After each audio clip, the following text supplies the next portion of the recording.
Hello everyone, welcome to Sanmarga classes. Next question from the Wheel of Sacrifice. Answer the following questions in a paragraph each.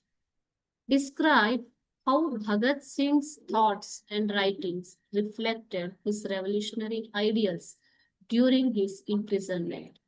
ಜೈಲಿನಲ್ಲಿದ್ದಾಗ ಅವರ ಕ್ರಾಂತಿಕಾರಿ ಯೋಚನೆಗಳು ಮತ್ತು ಬರಹಗಳು ಏನನ್ನು ಸೂಚಿಸ್ತವೆ ಅಂತ ಹೇಳ್ತಾ ಇದ್ದಾರೆ. Bhagat Singh's writings from jail in fact reflected his deep commitment to the cause of freedom. ತುಂಬಾ ಆಳವಾದ ಧ್ಯೇಯವನ್ನು ಅವರು ಹೊಂದಿದ್ರು ಸ್ವಾತಂತ್ರ್ಯದ ಬಗ್ಗೆ. And his readiness to sacrifice his life for his ideals. ತಮ್ಮ ತತ್ವಗಳಿಗೋಸ್ಕರ, ಕ್ರಾಂತಿಕಾರಿ ತತ್ವಗಳಿಗೋಸ್ಕರ ತಮ್ಮ ಬದುಕನ್ನೇ ತ್ಯಾಗ ಮಾಡುವಂತಹ ಒಂದು ತ್ಯಾಗ ಮಾಡುವುದಕ್ಕೆ ತಯಾರಾಗಿದ್ದರು ಅನ್ನೋದನ್ನ ತೋರಿಸುತ್ತೆ.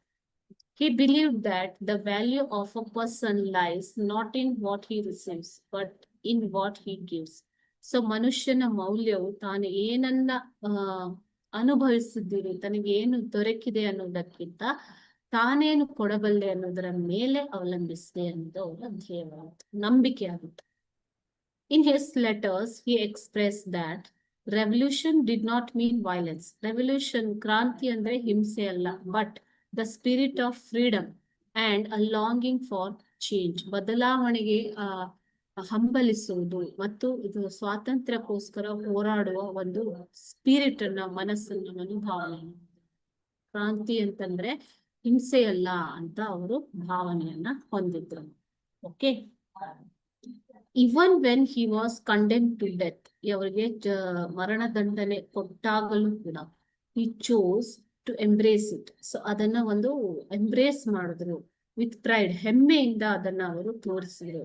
And to inspire others to continue the struggle. So ಈ ಮರಣದಂಡನೆ ಸಿಕ್ಕ ನಂತರ ಜೀವನ ಮುಗೀತು ಅಂತ ಅಲ್ಲ, ಅದು ಬೇರೆಯವರನ್ನ ಮತ್ತೆ ಹುರಿದುಂಬಿಸಬೇಕು ಸ್ವಾತಂತ್ರ್ಯ ಹೋರಾಟಕ್ಕೆ ಅನ್ನುವಂಥ ಮನೋಭಾವನೆಯವರಲ್ಲಿ ಇತ್ತು. ಅವರು ಎದೆಗುಂದದೆ ಅದನ್ನ ಹೆಮ್ಮೆಯಿಂದ ತೋರಿಸಿಕೊಟ್ರು. Okay, thank you.